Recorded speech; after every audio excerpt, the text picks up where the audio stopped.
So you were saying that you you got to the border, you got to San Isidro, and that they told you to get on top of a tree and then jump the wall. To climb the tree. Climb the tree. Yes. And so you don't remember much of that experience, but do you remember how many days it took, or how many hours it took to actually? It was right away. They caught us right away. The immigration. Was the intention for you? It was to get caught by immigration right away. Yeah, that was our goal. Your goal was not to run from the immigration officers. Or your goal wasn't to get into the border right away? Or like, how do I explain it? Your goal wasn't to actually cross the border and make it over here without getting caught? Yes. Like a lot of people do. Which, those people that wouldn't get qualified under that program, Mm-hmm. they don't want to get caught. Mm-hmm, right. They want to be invisible and just... Yeah. Oh my gosh. But, yeah, that makes sense. But us, we heard about the program, of course. Okay, we jumped the border. They tell you, okay, immigration officer are gonna come along, but just act like you're scared of them, Mm-hmm. and just kind of pretend to run away. So they'll go after you and put you in handcuffs. They don't want you to just give up easily. Yes, Because they're gonna be like, this guy is just knows the program. Yeah, they're just taking advantage of it. Mm-hmm. Because what some people do is they do that and they never get picked up by the immigration officers, and they made me die out there, huh? They do, or they go back to Mexico, which a lot of people do that. Wow. But just kind of pretend. Yeah, to run away. Yeah, for them to catch you. Mm-hmm. And we eventually did get caught. And well, a side story. I jumped the border without my brother because as we exited the bus, they told us to get into a taxi to take us to the border. Mm-hmm. But I got in with another guy without my brother because they told us that we're always gonna meet up there. Mm-hmm. Okay, they told us, okay, if I don't jump, like where am I gonna stay at? And then I had to jump, knowing that my brother would jump soon. Mm-hmm. Later on, they picked us up without my brother, and I started to worry. Where is this guy at? Or did something happen to him? Or I generally thought that he might have got caught by the cartel, and while I was in there, in the detention centers, Mm-hmm. That's scary. That's scary, man. Yeah. That was the worst experience I've had since for the journey. I didn't care anything of what happened on the trip, but I did really start to worry when I was in there at the detention centers. And so where was he? He jumped the next day. He didn't get into a taxi? He did get into the taxi, but they took him to the warehouse in San Isidro. Damn. Yeah. And he jumped the next day, and I had to wait for him. And I told the officers, hey, I don't know if you guys have another guy over here that's called the same way, and he's my brother. And funny enough, the next day he showed up. He was there, and they kept us for another day in there. And then eventually they contacted my uncle, so he can file all the proper documents for us to get released. On this side of the border now? Yes. That's crazy. When they picked us up, they put us on this car. It was like a freezer on wheels. They turn up all the AC. It almost doesn't feel like AC. It actually feels like a freezer, bro. They do that on purpose. Yes, they did it on purpose. And like, oh, these guys. And yeah, they take us to detention centers. There are a lot of people, and they don't have it like enough rooms for us to stay. So they just give you like a foil to cover you throughout the night, and eventually you get processed if your family calls you right away or calls the detention center. Did it feel like you were in jail or anything? Um, we was never handcuffed or anything, No. but they Oh. checked if you have tattoos or if you're a threat to the U.S. Hmm. Which we were not, Right. obviously. Um, but for those 2 3 days, it actually felt horrible because you're in there with 100 guys in a room. For instance, that room, right? You're in there with a bunch of dudes, you know, We're strangers, strangers. and some look Colombia, mean. Colombia, bro. Salvador, Venezuela, guys, all over the place, all over. And you had to take a shit, even if they're looking, bro. Go to the corner. Yeah. Dang. Mm-hmm. Horrible. Yeah, I bet. But I don't regret any of that. You're here now. Yes, and well, that was 2 days, and we got released, and then we moved to Texas. They took us to Texas. They put us in I wouldn't call it a detention center, but um, it's it's where they keep all the people for a certain amount of time if they don't have any disease or anything. Hmm. So eventually, a month later, you get released. A month? Yes, Damn, it's a a long month time. later. It's a long time. And to be honest, I kind of missed that place. It was nice. When I moved to California, I missed What, that Texas? place. Yeah, Or yeah, just it that was one building? uh, uh just that one building, Okay. or Texas, kind of in general, but I like Texas. And then they brought you back to California? Yes. Oh. Mm-hmm. What do they call it? It's like casa de hogar. That's what they call them. Hmm. Yeah, it's just general checkup if you have any disease or how is your education background is, and they question you if you were threatened back home. Uh, They were nice. Sounds like they were nice. yes, they're pretty nice people. Mm. Yes, and you get released and then put you on a plane That's crazy. to reunite with your family. Dang. Yes, And then your uncle picked you up? yes, And then your dad was over here too? mm-hmm. Okay. Yes, at the airport, San Diego. How long had it been since you hadn't seen your dad from when you left Guatemala? That was 8 years. 8 years? No. Sorry, I think 11 years. 11 years since you Mhm. had last seen your dad? Yes, Damn. yes, and seeing him for the first time after 11 years, he definitely looked old, to be honest. And Didn't even recognize him? yeah, I didn't even recognize him.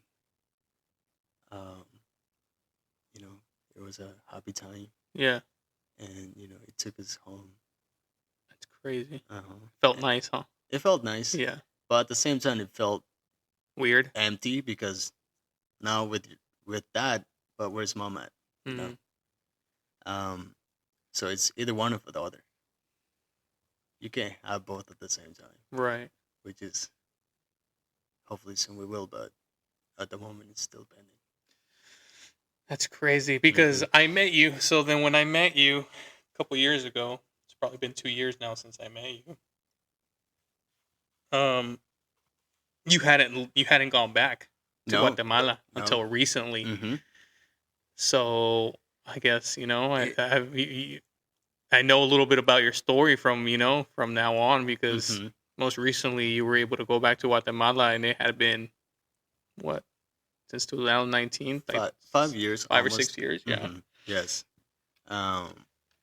It took us hard. It took us a lot of money too, for lawyers, Mm-hmm. to represent us through the court, and you have to win the cases. If not, you get deported back.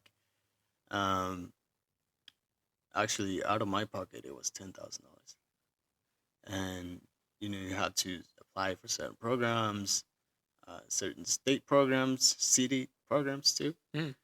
in order to see if you're qualified to get a green card. Yeah. And yeah, I was able to win all of those cases, and I was issued a green card, and then went back home And that's recently, like in last what last year. year? Yeah, Uh-huh. last year. Mhm. Yeah. Man, Yeah. congratulations.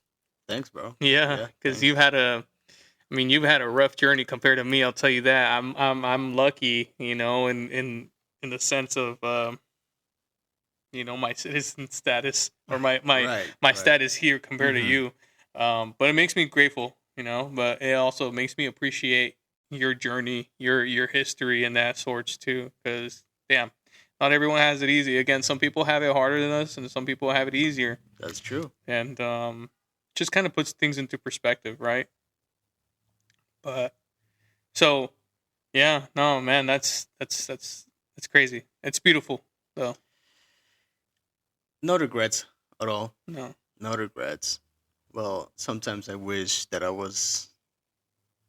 if I would have grown up here as a kid, it would have helped me out if I have the same mentality. But as I am now, it's I'm happy where I'm at. But then you also think about it. You're like, if I would have grown up here, would I have had the same mentality? That's what I'm saying. Maybe not. Maybe not. Maybe yes. Maybe worse. Maybe worse. Mm-hmm. Because I think the way and part of the way that you are is because you had those experiences in the Mm-hmm. past. Yes. You've Mm-hmm. always how do I say it? You came from Guatemala, and that you knew that you were gonna come over here, but it was gonna be For a hard. purpose. Yeah. Yeah, for a purpose too. Mm-hmm. It wasn't going Yes. to be easy, and it was going to be for a purpose, and you Mm-hmm. couldn't slack off when you were over here. Mm-hmm. You know, and Which. and and that you had a yeah. I mean, you knew that your dad and your mom had sacrificed a lot too. Mm-hmm. For Yeah.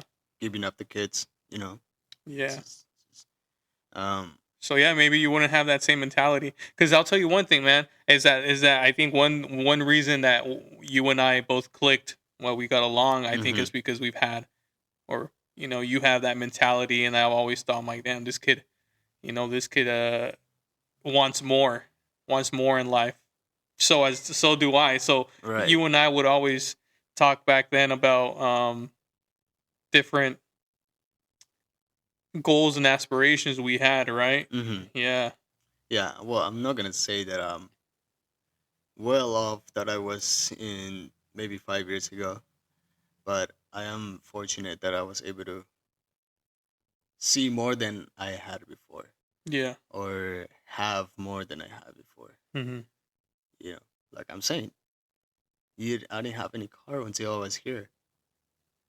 I Well, you were didn't. you were also 16 Yeah, I was 16, or and 15 when you were back home. So yeah, I bought my first car at 17. It was a Charger. Gave me a lot of trouble. Yeah, damn, and you went hard on your first car. You I, went heavy. You went hard. it was a $4,000 car, but you know, I was stupid enough to buy that car because it gave me a lot of trouble. Um, but yeah, it felt really good to drive your own car, to Hmm. have your own transportation. Coming from no car. No car. Yeah. Yes, it felt really good. Yeah. Yes. Um, Now I've had maybe 6 cars already, and it's kind of just normal. Hmm. Although growing up without a car, maybe it was really rough, but yeah, it's definitely have no regrets at all. Yeah. Hmm. It's pushed you into the person you are today, into the person you aspire to become, you strive to become. More grateful. Yeah. Yes, more grateful. And as we continue to be here, and we will pursue more. Yeah. We will go after more, and Definitely. we have already talked about this, different aspirations, but well, we want success, and we will fight until we get Yeah. it. And we'll give back to our people, to our family. Hmm.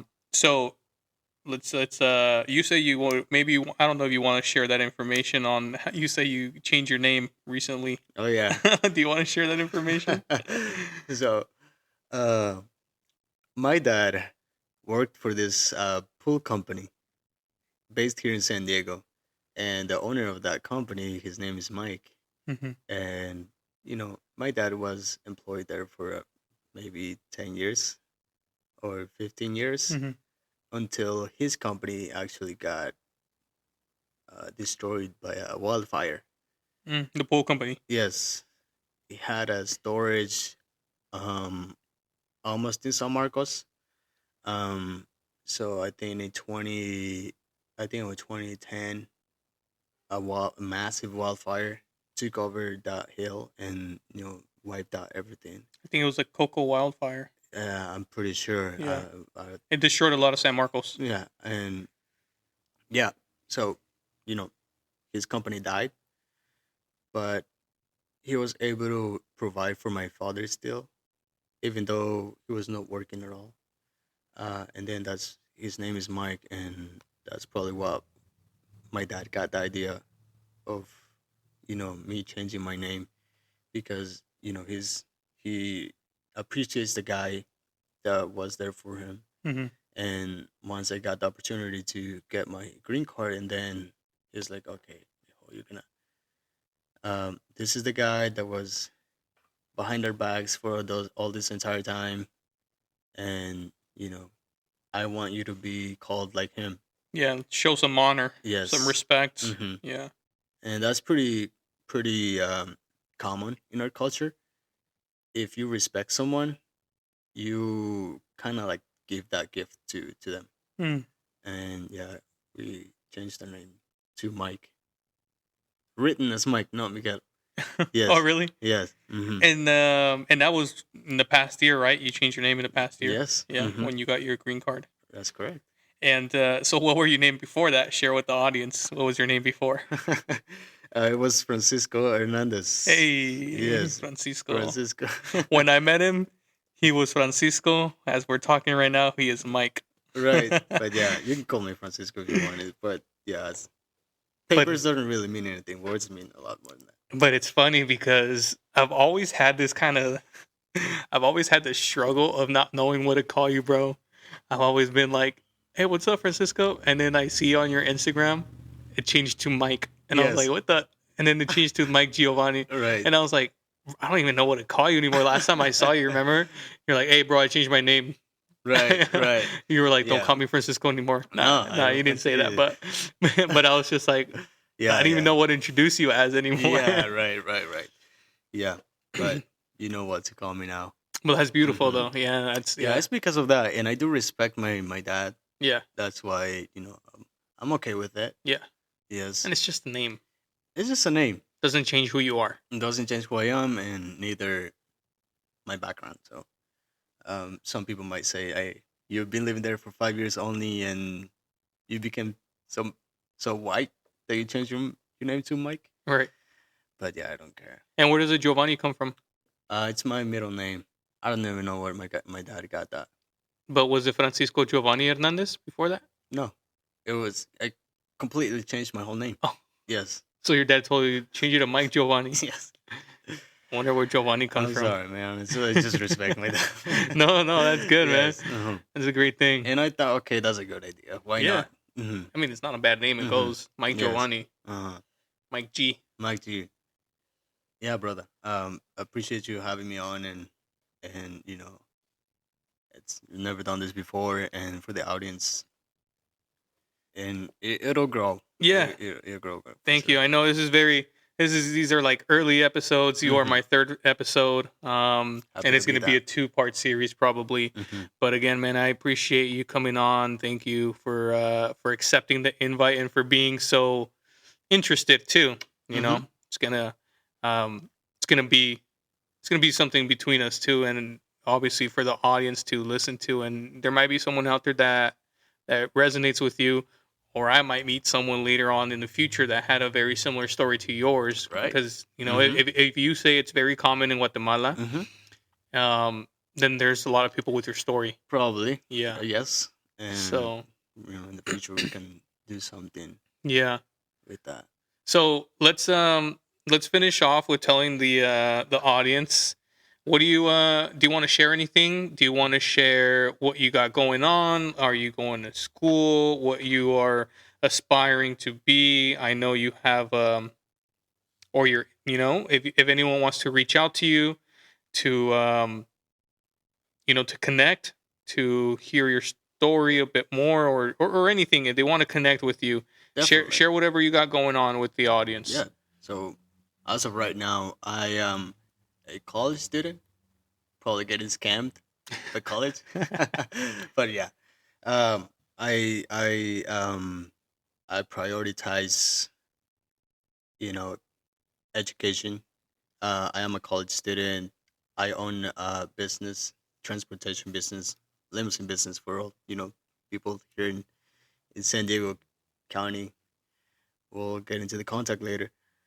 Um, I do that, and I'm also, you know, um, I do any kind of stuff, to be honest. But the main things that I'm focusing on now is college, working on my business, um, and to get to do stuff like this. Hmm. Yes, and to do stuff like this, and I do that at the moment, and hopefully in the future I will be able to start something. Uh, I'm working on some projects now, Hmm. and I can't disclose what it is, but maybe in the future we'll know and come back to Yeah. this, and then reveal the good stuff. We can do a round 2 with Uh-huh. the life update or Hmm. something. That'd be cool. All right, yeah. Share your social media wherever people can find you. Yeah. So my social medias, Mike Geo again. Spell it out. MIKE/Geo or underscore Geo. That's how you guys can find me. Anyone that likes my story, we can, talk about it more. Or if you guys, relate to my story, it will be great to see anyone who went through the same stuff. Um, Also, my business contact information, you guys can reach me out at 442-341-2186. If anyone wants transportation, I provide it for free. Yeah. Yes. Very good transportation. Yeah. And you have an Instagram for that business Yes, too, right? it's called Mylux Transport, MYLUX Transport. We appreciate you guys so much, and if anyone wants luxury transportation, whatever you guys want to go, Limousine transportation. limousine transportation, party bus transportation, you guys know where to reach out, and any Francisco's audience special, we give them special treatment. Hey, there Yeah. we go. Any young guys doing this prom seasons will give you some really good discounts. There you go. Mm-hmm. All right, man. Thank you, Mike, for coming on the podcast. I appreciate you, everyone. This is the Lineage Legacy podcast with my guest, Mike Geovany.